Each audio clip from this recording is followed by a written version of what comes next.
नमस्कार। गुजरात के deputy chief minister Nitin Patel का एक वक्तव्य वायरल हो रहा है जिसमें वो कहते हैं कि हिंदुस्तान में संविधान और कानून का राज तब तक ही है जब तक कि हिंदू बहुसंख्यक है। आज आपको उनका ये वीडियो सुनना चाहिए। વધતી જાય છે। પહેલા 35 કરોડ હતી આઝાદી વખતે, હવે 135 કરોડ થઈ। આ બધામાં બધું વધતું જાય છે। ખૂબ સુંદર રીતે સુરેન્દ્રજીએ કહ્યું કે આ બધું ક્યારે મેં પણ એક સભામાં કહેલું અમદાવાદમાં આપણી સભામાં કે આ તરે કેટલાક કહેવાતા લોકો બંધારણની વાત કરે છે, બિન સાંપ્રદાયિકતાની વાત કરે છે। પણ હું તમને કહી દઉં, આ વિડીયો ઉતાર લેજો। આપણો હૈયક ના હૈયે પણ મારા શબ્દો લખી લેજો। જ્યાં સુધી આ દેશમાં हिंदुओं बहुमती। नितिन पटेल विश्व हिंदू परिषद की एक सभा में बोल रहे थे, तो क्या नितिन पटेल का यह वक्तव्य सर्वथा गलत और असत्य है? ऐसा बिल्कुल प्रतीत नहीं होता। आप हाल ही में अफगानिस्तान के क्राइसिस सिचुएशन को देख रहे हैं।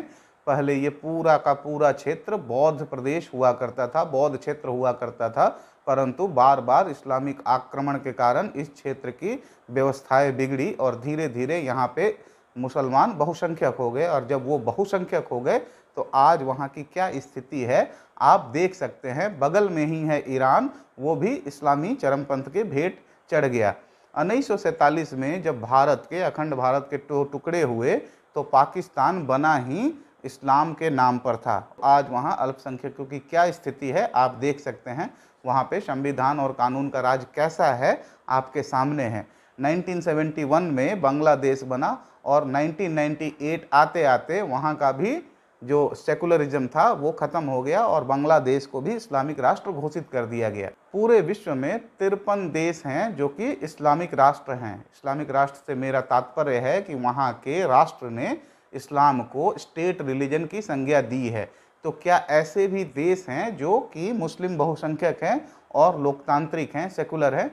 हाँ, तो ऐसे कई देश हैं जिनके नाम हैं Indonesia, Turkmenistan, Uzbekistan, Tajikistan, Kazakhstan, Azerbaijan, Turkey, Senegal, Albania इत्यादि। इन सब देशों में से टर्की और इंडोनेशिया को छोड़ दें तो बाकी सारे देश 1991 में यूएसएसआर के विघटन के फलस्वरूप वजूद में आए हैं। तो अभी इनको ज़्यादा समय नहीं हुए, अभी इन्हें चरमपंथ की चुनौती को झेलना है। देखते हैं कि ये देश अपने सेकुलरिज्म को कितने दिन तक मेंटेन कर पाएंगे, कितने दिन तक कायम रख पाएंगे। ऐसे तो बहुत सारे हैं, पर आज हम कुछ उदाहरणों की चर्चा यहाँ पे करेंगे। काबुल, जो कि आज बहुत चर्चा में है, सिर्फ 200 साल पहले महाराजा रणजीत सिंह के समय में हिंदू और सिख बहुल क्षेत्र था। वहाँ पे हिंदू और सिख बहुतियात में थे और वहाँ की सारी बिजनेस एक्टिविटी और बौद्धिक एक्टिविटी को हिंदू और सिख कंट्रोल करते थे। यही जनसंख्या 1947 आते आते 1/3 रह गई और आज काबुल में अल्पसंख्यकों की क्या स्थिति हो सकती है आप कल्पना कर सकते हैं। 1947 में लाहौर और कराची दोनों हिंदू बाहुल्य क्षेत्र थे। आज कराची और लाहौर में हिंदू और सिखों की क्या स्थिति है आप इसकी कल्पना कर सकते हैं। 1990 के दशक में हिंदू कश्मीरियों का पलायन को ज़्यादा दिन नहीं हुए हैं। जब वहाँ पे इस्लाम को मानने वाले बहुसंख्यक हो गए तो उन्होंने मस्जिदों के लाउड स्पीकरों से यह घोषणा कर दी कि हिंदू अपने औरतों और बेटियों को छोड़कर इस जगह को खाली कर दे, क्योंकि अब ये दारुल इस्लाम बन गया है। तो आप समझ सकते हैं कि जहाँ जहाँ ये बहुसंख्यक होते हैं वहाँ क्या स्थिति होती है। आज़ाद भारत का एक एग्जाम्पल देता हूँ। तमिलनाडु का एक ज़िला है पेरम्बदूर, वहाँ का एक गाँव है कोल्टार।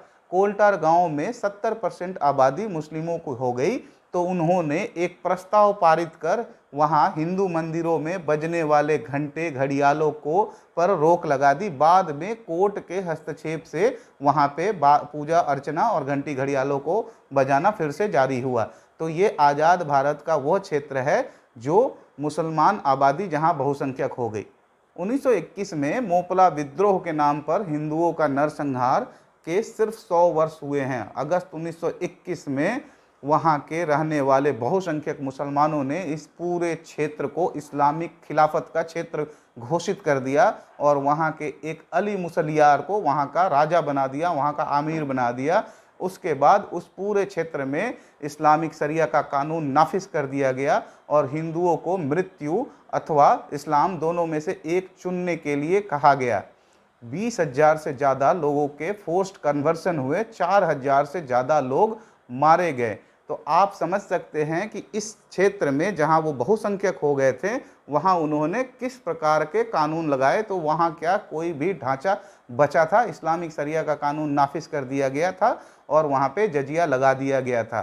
तो भारत के एक क्षेत्र को इस्लाम के लोग मानने वाले लोग जब बहुसंख्यक हो गए तो उन्होंने इसे खिलाफत का क्षेत्र घोषित कर दिया। तो खिलाफत के क्षेत्र में जो डेमोक्रेसी, सेकुलरिज्म की तो बात हो ही नहीं सकती। इन सब घटनाओं में एक ही समानता है कि जहां जहां हिंदू अल्पसंख्यक हो गया वहां का जो संवैधानिक ढांचा था, वहां का लोकतांत्रिक ढांचा था, वहां के सेकुलरिज्म के जो फिलॉसफी थी उसका सर्वनाश हो गया, उसका विनाश हो गया। तो नितिन पटेल द्वारा दिया गया वक्तव्य कड़वा हो सकता है परंतु असत्य नहीं है। नितिन पटेल ने ऐसा कुछ भी नहीं नया कह दिया है जो कि पहले नहीं हुआ है। आपकी क्या राय है? आप हमें कमेंट करके जरूर बताएं। मिलते हैं किसी अन्य टॉपिक के साथ, तब तक जुड़े रहिए हमारे साथ। Thank you very much.